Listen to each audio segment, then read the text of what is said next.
Bienvenue sur Africa 24 dans cette nouvelle édition du QG News. Voici les titres de l'actualité. Les conséquences de la crise sanitaire sur les économies africaines. 41 pays font face à une baisse de leur PIB, annonce le président de la Commission de l'Union africaine, Moussa Faki Mahamat. Face à cette situation, quelles sont donc les solutions proposées par l'instance? Élément de réponse dans cette édition. Le Ghana reçoit les premiers vaccins du dispositif COVAX. 600 000 doses du vaccin AstraZeneca Oxford ont en effet été réceptionnées ce 24 février à l'aéroport d'Accra. Le pays va ainsi pouvoir entamer sa campagne de vaccination contre le coronavirus.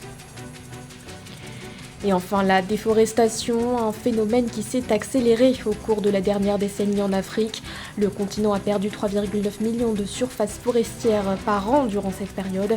Les détails à suivre dans ce journal. Mais tout d'abord, la mort de 2 militaires camerounais dans la zone anglophone au Cameroun. L'information a été divulguée par le gouverneur de la région du Nord-Ouest, Adolphe Lélé-Lafrique, qui a également fait état de 7 blessés. Un incident survenu ce 25 février dans la zone de Kumbo, alors que les militaires effectuaient une patrouille, précise le gouverneur. Ils sont ensuite, je cite, tombés dans l'embuscade tendue par les sécessionnistes, ajoute Adolphe Lélé-Lafrique. Rappelons que le Cameroun est confronté depuis 2016 à une vive crise anglophone, une crise qui, selon Human Rights Watch, a fait plus de 3500 morts. L'actualité, c'est également le coup d'envoi ce 26 février de la campagne électorale pour les législatives en Côte d'Ivoire. Un coup d'envoi lancé par le président de la commission électorale indépendante, Ibrahim Koulibaly Kuibière, qui a par ailleurs précisé que cette campagne prendra fin le 4 mars. Les électeurs seront ensuite appelés aux urnes le 6 mars prochain pour élire les 255 députés qui siégeront à l'Assemblée nationale. Un scrutin aux enjeux importants pour le RHDP qui souhaite conserver la majorité au sein de la Chambre basse. Le parti au pouvoir sera face à plusieurs partis d'opposition, parmi eux l'alliance PDCI-EDS ou encore le FPI de Pascal Afine-Guessant qui s'est quant à lui allié à plusieurs formations dont le COGEP de Charles Blé Goudet. Face à la crise sanitaire, quelle perspective pour les économies africaines? Le président de la Commission de l'Union africaine, Moussa Faki Mahamat, révèle que 41 pays sont confrontés à une baisse de leur produit intérieur brut. Des statistiques auxquelles s'ajoute une perte d'environ 30 millions d'emplois. Quelles sont donc les solutions envisagées par la Commission de l'UA pour relancer les économies du continent? Élément de réponse avec Philomentine.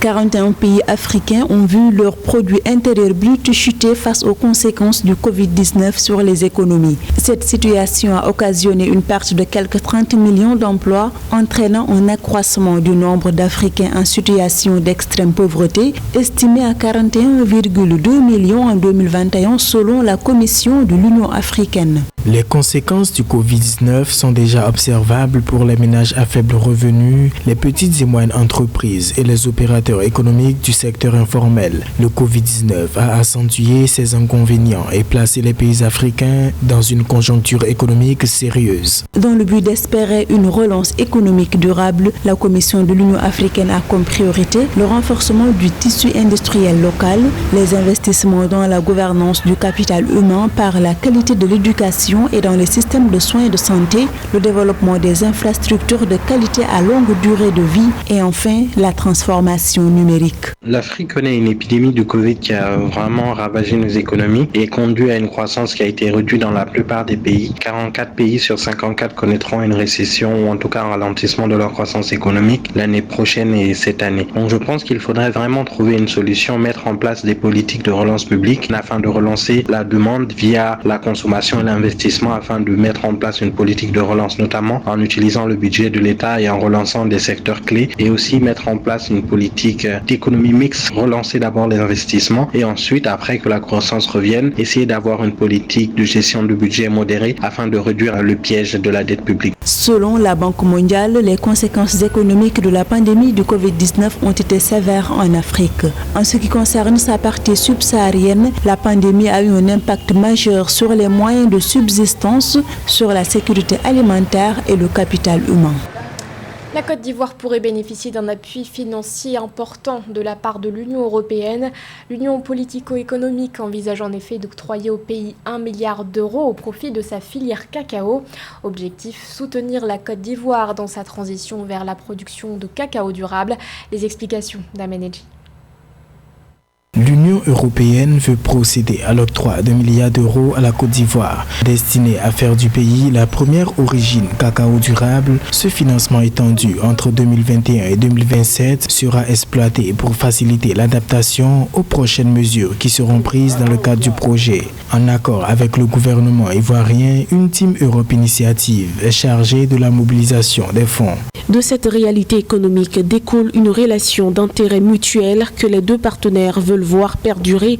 Il s'agit maintenant d'intégrer l'ensemble de ces dimensions dans une stratégie globale. La Commission européenne, à travers ce projet, dit prévoir une proposition législative pour interdire l'importation de produits liés à la déforestation, d'où les multinationales de l'agroalimentaire seraient amenées à se conformer à cette exigence dès 2024. Premier producteur de cacao au monde avec plus de 2 millions de tonnes ou 42% de la production mondiale, la Côte d'Ivoire est confrontée au défi de l'amélioration des revenus de producteurs et le phénomène du travail des enfants. Au-delà des questions de chiffres, c'est une réalité qui perdure et qui persiste malheureusement.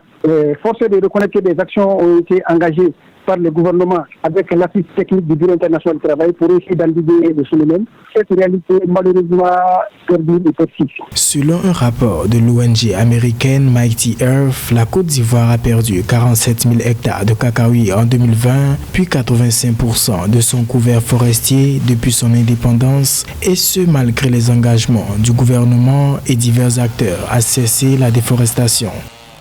Des chiffres alarmants. Au Tchad, une enquête nationale a révélé qu'environ 1,8 million d'enfants souffrent de malnutrition aiguë. Pour faire face à ce phénomène, le gouvernement et ses partenaires ont lancé le programme Sécurité alimentaire et nutritionnelle. Plus de précisions dans ce reportage de notre correspondant Mahamat Ramadan. Au Tchad, environ 1,8 million d'enfants âgés de 0 à 5 ans souffrent de malnutrition aiguë selon une récente enquête nationale. 6 provinces sur 23 sont classées en situation d'urgence critique. En réponse à ce phénomène, le gouvernement et ses partenaires, à travers le programme Sécurité alimentaire et nutritionnelle, veulent désormais aider les communautés affectées à produire localement les aliments nécessaires pour équilibrer leur alimentation. 24 sites qui seront aménagés avec environ 97 seuils de pandage pour une superficie estimée au total de 1013 hectares donc de terres à récupérer. Des appuis en moyens d'exor au profit donc des producteurs ruraux pour l'appui à l'augmentation des productions, surtout maraîchères, à travers un accompagnement par des opérateurs de proximité dont le processus est en cours. La malnutrition demeure un problème majeur de santé publique au Tchad et sa prise en charge sanitaire continuelle coûte de plus en plus cher à l'État. Pour lutter efficacement contre ce fléau, les autorités, à travers ce programme, comptent miser sur la prévention en facilitant l'accès à l'eau potable, à des services d'assainissement et à des soins de santé de proximité. J'encourage les autorités, en premier rang duquel le gouverneur lui-même, le maire de la ville, tous les représentants, à s'assurer que le projet annoncé soit mis en œuvre de manière rationnelle à atteindre les objectifs pour lesquels les moyens importants ont été consentis. J'aimerais beaucoup aussi inviter les bénéficiaires potentiels à participer, à se mettre au devant de la scène pour espérer profiter de ces moyens que nous mettons à leur disposition. Pour rappel, en 2020, le gouvernement tchadien, en partenariat avec l'Union européenne et le Programme alimentaire mondial, ont initié et mis en œuvre le programme Sécurité alimentaire et nutritionnelle, financé à environ 100 milliards de francs CFA. Une initiative qui vise à sortir 3 millions de personnes de l'insécurité alimentaire d'ici 3 ans. L'Afrique reste officiellement un des continents les moins touchés par le coronavirus, mais la plupart des pays africains sont frappés par une deuxième vague sévère. C'est dans ce contexte que le Ghana a réceptionné ce 24 février les toutes premières doses de vaccins distribuées gratuitement dans le cadre de l'initiative COVAX. Ce sont au total 600 000 doses du vaccin Oxford AstraZeneca qui ont ainsi été livrées à l'aéroport d'Accra. Un sujet de la rédaction. Le Ghana inscrit son nom dans l'histoire de la plus grande campagne de vaccination de masse.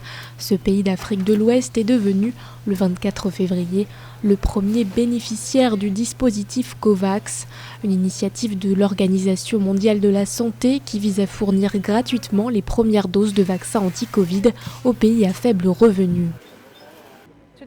Aujourd'hui, nous sommes à l'aéroport international de Kotoka à Accra au Ghana et c'est vraiment un moment historique. Aujourd'hui, nous sommes très heureux de recevoir le premier lot de vaccins anti-Covid-19 par l'intermédiaire de l'installation COVAX. 600 000 doses de vaccins AstraZeneca à Oxford ont été réceptionnées à l'aéroport d'Accra. Cette livraison marque le coup d'envoi de la campagne de vaccination au Ghana, où 80 759 cas de coronavirus ont été recensés, dont 582 décès. Au total, le pays attend 2,4 millions de doses de vaccins du dispositif COVAX, même si quelques difficultés d'acquisition semblent se profiler à l'horizon. Certains pays riches sont actuellement en train d'approcher les fabricants pour s'assurer l'accès à des doses de vaccins supplémentaires, ce qui a un effet sur les contrats avec COVAX. Bien qu'historique, cette première livraison de doses de vaccins ne couvre que 1% de la population ghanéenne. Le ministre de la Santé a donc décidé d'accorder une autorisation d'urgence pour l'utilisation du vaccin Sputnik V. Le Ghana devient ainsi le 31e pays au monde à autoriser le vaccin russe et le 5e du continent africain. Le 7 mai 2020, l'Organisation des Nations Unies pour l'alimentation et l'agriculture publie un rapport alarmant, un rapport selon lequel la déforestation en Afrique s'est accélérée au cours de la dernière décennie. Dans les détails, le continent a perdu par an 3,9 millions de surfaces forestières durant cette période. Les explications d'Amenechi. Selon la Commission économique pour l'Afrique, le continent a perdu environ 3,9 millions d'hectares de forêt par an, plus que tout autre continent entre 2010 et 2020.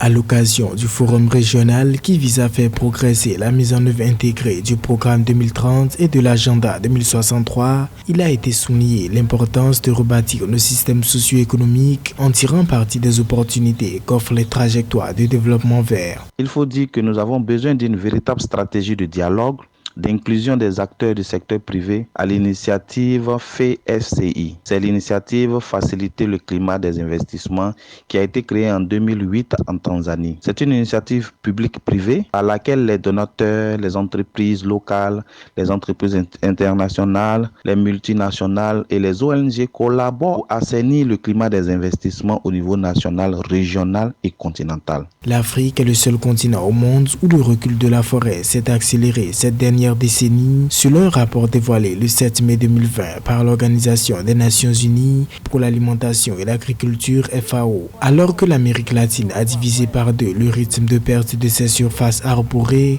en Afrique, le recul de la forêt s'accélère. C'est effectivement une très mauvaise nouvelle pour le continent africain. Une explication, c'est certainement la croissance démographique dans la région. Beaucoup de déforestation dans la région sont dues à l'agriculture de subsistance à petite échelle. Un recul insignifiant de la pauvreté, combiné à la croissance démographique, fait que la pression sur les forêts est augmentée. Par ailleurs, l'Afrique fait partie des continents où la proportion de forêts bénéficiant de plans de gestion durable, 24%, est l'une des moins importantes. Beaucoup d'actions sont menées, notamment à partir de l'initiative La Grande Muraille Verte, programme phare du continent africain pour combattre les changements climatiques et la désertification et lutter contre l'insécurité alimentaire et la pauvreté. Ce journal a été réalisé par l'ensemble de la rédaction. Merci de votre fidélité. L'actualité continue sur Africa 24.